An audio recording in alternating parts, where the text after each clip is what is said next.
Hello everyone. आज हम socio religious reform movements का पार्ट सेकंड शुरू करने जा रहे हैं।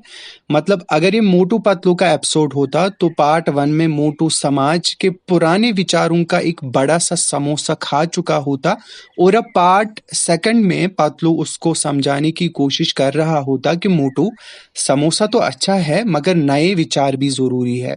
बस इस तरह से ब्रह्मो समाज, प्रार्थना समाज और बाकी जो मूवमेंट्स है वो पुराने समाज को अपडेट करने लगते। वैसे ही जैसे डॉक्टर झटका नए गैजेट्स लाता है मगर हर बार फट जाते हैं, ये रिफॉर्मर्स भी नए नए आइडियाज लेकर आए पर लोगों ने उनको पहले ही अरे ये क्या हो रहा है वाला रिएक्शन दिया, लेकिन धीरे धीरे वो भी समझ गए। तो आज जो है हम देखेंगे कि कैसे इन मूवमेंट्स ने समाज को बदलने की कोशिश की और कैसे समाज भी मोटू की तरह पहले समझने से इनकार करता है, फिर पतलू के समझाने पर थोड़ा थोड़ा मान ही जाता है। तो शुरू करते हैं। तो हम स्टार्ट करते हैं। आज का जो लेक्चर है वो राजा राम मोहन रॉय से स्टार्ट करेंगे, who is also known as the father of the Indian Renaissance, the father of the modern India, the maker of the modern India। तो अगर हम देखेंगे 1772 से 1833 तक ये रहे। तो राजा राम मोहन रॉय जो है वो बहुत ही great philosopher, thinker, social reformer थे। उनको मॉडर्न इंडिया का आर्किटेक्ट भी कहा जाता है और इंडियन रेनेसां का पितामह कहा जाता है। तो ये जो राजा राम मोहन रॉय थे ये वर्सटाइल जीनियस थे, फिलोसफर थे, सोशल रिफॉर्मर थे, पॉलीग्लॉट थे, यानी 12 से ज्यादा भाषाओं को जानते थे, जर्नलिस्ट थे और पॉलिटिकल थिंकर थे। इनका मानना था कि एक ही ईश्वर है, मतलब ये मोनोथिज्म पे बिलीफ रखते थे। उनका मानना था वेदास और उपनिषदास भी जो है भगवान की ही बात करते हैं। वो रीजन और साइंस को जो है उस पे यकीन रखते थे। उन्होंने कहा है कि अगर वेदास भी अनरीजनेबल है तो उनको छोड़ दो। सोशल इक्वालिटी पे वो भरोसा रखते थे। Caste system, ideal worship, rituals को वो गलत मानते थे। अगर हम देखेंगे रॉय का मिशन क्या था, उन्होंने कौन सी ऑर्गेनाइजेशन स्थापित की और वो कैसे बढ़े, तो यहाँ पे बात आती है कि उन्होंने पहले कौन सी ऐसी ऑर्गेनाइजेशन का निर्माण किया जिसकी वजह से जो उसकी थिंकिंग थी, जो ये साइंस पे बिलीफ रखते थे, रैशनलिस्ट थे और कहते थे कि रिलीजन ऐसा होना चाहिए, रिफॉर्मिस्ट सोच रखते थे। अपनी सोच को आगे चलाने के लिए इन्होंने क्या किया, इन्होंने कुछ ऑर्गेनाइजेशंस की जो है उसकी फाउंडेशन रखी। तो पहली जो ऑर्गेनाइजेशन है दैट इज द आत्मीय सभा। ओके, आत्मीय सभा की बात करें 1814 में इन्होंने ये स्थापित की। गोल क्या था, कलकत्ता में लोगों को जो है मोनोथिज्म और रैशनलिज्म सिखाना। टारगेट क्या था, आइडियल वर्शिप, कास्ट रिजिडिटी और यूजलेस रिचुअल्स जैसे सती को खत्म करना। उसके बाद आगे आगे इन्होंने 1828 में क्या किया, ब्रह्मो समाज, ब्रह्मो सभा की फाउंडेशन रखी। मोटो क्या था, एक ही भगवान की वर्शिप करो बिना मूर्तियों के। वर्शिप स्टाइल क्या था कि उपनिषदास की बात, मेडिटेशन और सिंपल प्रेयर्स रखो। की प्रिंसिपल्स क्या थे ब्रह्मो समाज के, that no idols, no blind faith in scriptures, oppose the caste system and reject avatars, भगवान के इनकारनेशंस को रिजेक्ट करो। ऑर्थोडॉक्स लोगों ने धर्म सभा बनाई रॉय को काउंटर करने के लिए, और राजा राधाकांत देव जैसे लोग, रॉयल्स ने कहा ये रिफॉर्म्स हिंदुइज्म को बर्बाद कर देंगे। तो रॉय जो है, राजा राम मोहन रॉय जो है, इन्होंने बहुत सारे ऐसे काम किए जिसकी वजह से इन्होंने बहुत सारी चेंज समाज में लाई। अगर हम देखेंगे सती प्रथा के खिलाफ इन्होंने जंग छेड़ी, इन्होंने वुमेन राइट्स को इंश्योर करने के लिए फाइट की, उनकी एजुकेशन के लिए। ओके, तो सती प्रथा के खिलाफ इन्होंने जंग छेड़ी। रॉय ने कहा किसी धार्मिक ग्रंथ में सती का ऑर्डर नहीं है। तर्क दिया कि अगर पति मर गया तो पत्नी को जलना क्यों, क्या पत्नी अपने बच्चों को नहीं पाल सकती। तो 1829 में इसी स्ट्रगल की वजह से सती पे बैन लगा दिया गया।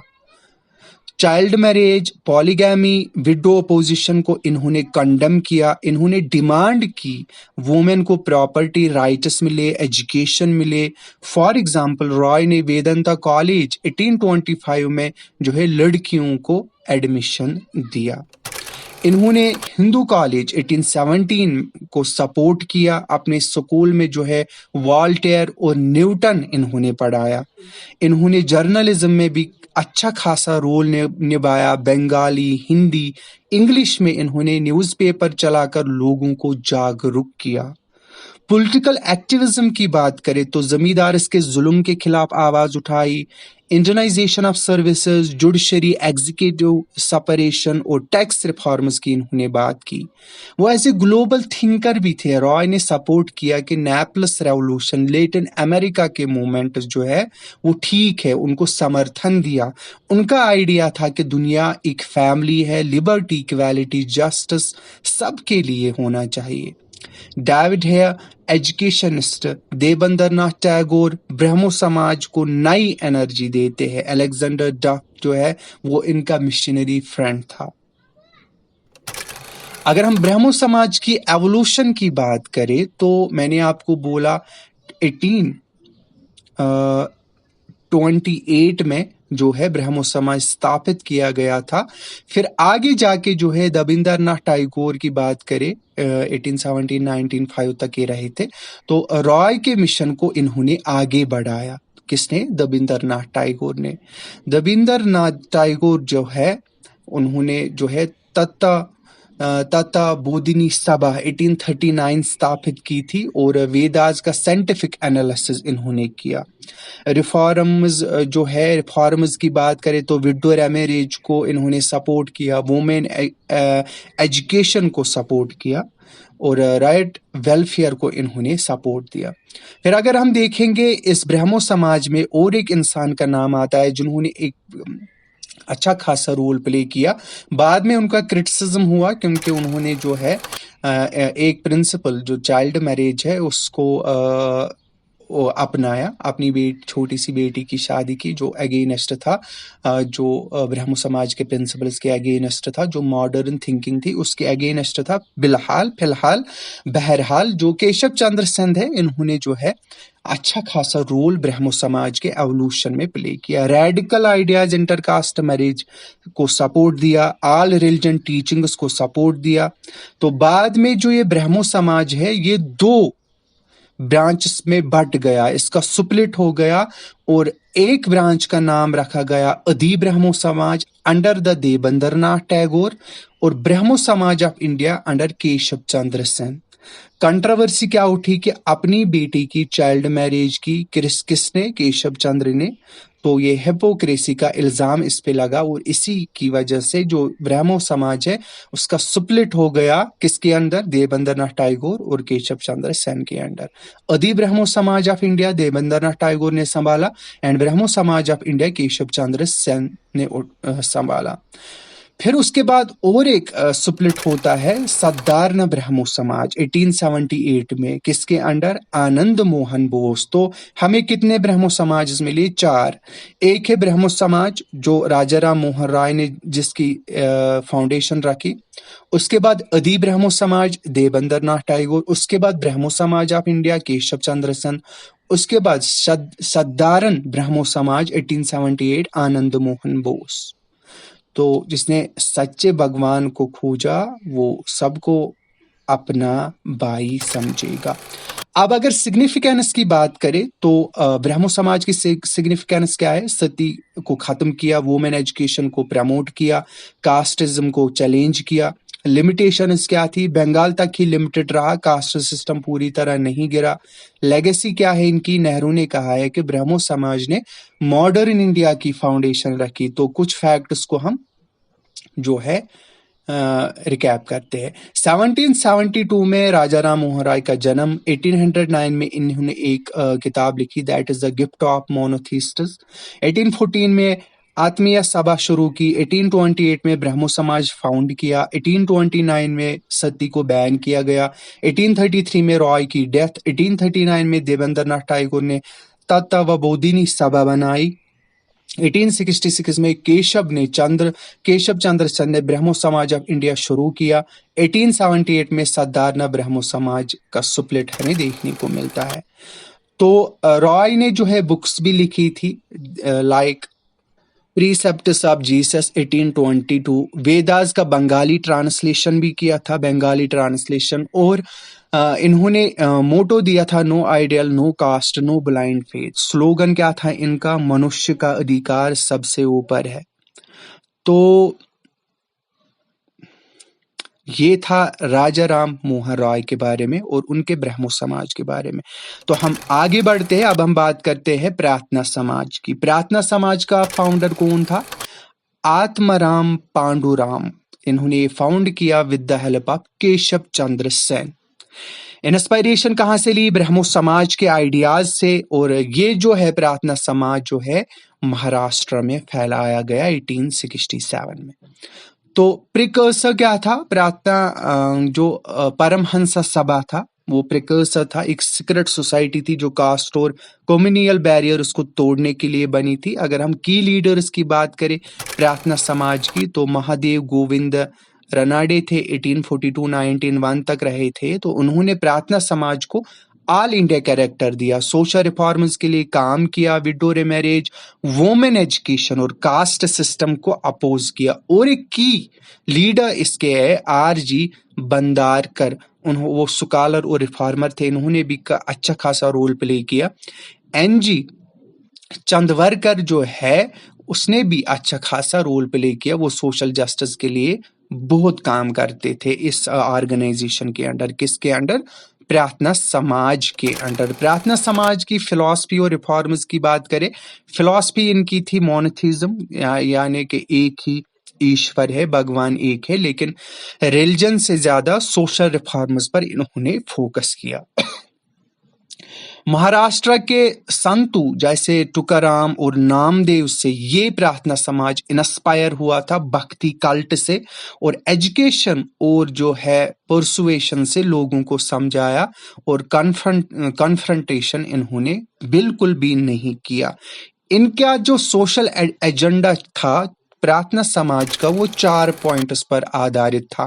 कास्ट सिस्टम को डिसअप्रूव करना, फॉर एग्जाम्पल रनाडे ने कहा कास्ट सिस्टम ने समाज को डिवाइड करके रखा है। वुमेन्स एजुकेशन, स्कूल्स और कॉलेजेस खोले ताकि औरतें भी पढ़ लिख सके। विडो रिमैरेज, यानी जो विडो रिमैरेज जो है इसके सपोर्ट में इन्होंने काम किया। दोंडो केशव कावे और रनाडे ने जो है विडो रिमैरेज मूवमेंट भी शुरू किया था और विडोज होम एसोसिएशन की फाउंडेशन भी रखी। विधवाओं को एजुकेशन और ट्रेनिंग दी ताकि वो अपने पैरों पर खड़ी हो सके। मैरिज एज को बढ़ाने के लिए काम किया, लड़कियों और लड़कों दोनों की शादी की उम्र बढ़ाने की डिमांड इन्होंने की। सोशल रिफॉर्म के बिना पॉलिटिकल रिफॉर्म अधूरा है। तो ये था प्रार्थना समाज। अब हम आगे बढ़ते हैं, देखते हैं और एक movement, that is young Bengal movement. Henry Vivian Derozio जो थे वो इसके लीडर थे यंग बंगाल मूवमेंट के। 1820s 30s में ये चले। हेनरी विवियन डेरेजियो जो थे 1809 से 1831 तक रहे। इंस्पायरेशन कहाँ से उठी इस मूवमेंट की? फ्रेंच रेवोल्यूशन की, लिबर्टी, इक्वालिटी और फ्रेटर्निटी से। बेस क्या थी इस मूवमेंट की? हिंदू कॉलेज कलकत्ता। और डेरेजियो का विजन क्या था? स्टूडेंट्स को फ्री थिंकिंग और रैशनलिज्म सिखाना, क्वेश्चन करना सिखाना, कस्टम्स को, ट्रेडिशंस को, अथॉरिटी को सपोर्ट करना सिखाना, वुमेन राइट्स और एजुकेशन को। डेरेजियो के आइडियाज रेडिकल थे, ओके। रेडिकलिज्म, नेशनलिज्म और सोशल रिफॉर्मेशन पे बेस्ड थे।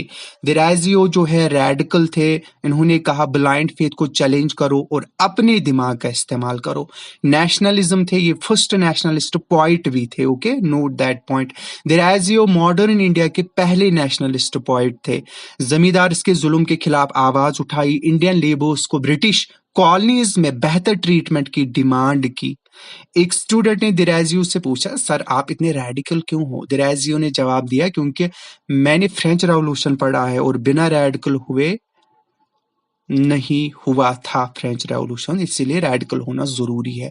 यंग बंगाल मूवमेंट का इम्पैक्ट भी अच्छा खासा पड़ा। राजा राम मोहन रॉय के आइडियाज को इन्होंने आगे बढ़ाया। पब्लिक एजुकेशन, सोशल, इकोनॉमिक और पॉलिटिकल इश्यूज पर लोगों को जागरूक किया। डिमांड्स की इंडियंस को हायर सर्विसेज में लाओ, जमींदार के जुल्म से राइट्स को बचाओ, फ्रीडम ऑफ प्रेस और ट्रायल बाय ज्यूरी को इन्होंने हाईलाइट किया। लिमिटेशंस भी थी इसकी, क्या था? नो मास सपोर्ट। दिरेजियोज काम करते थे लेकिन मासेस से उनका कोई लिंक नहीं था।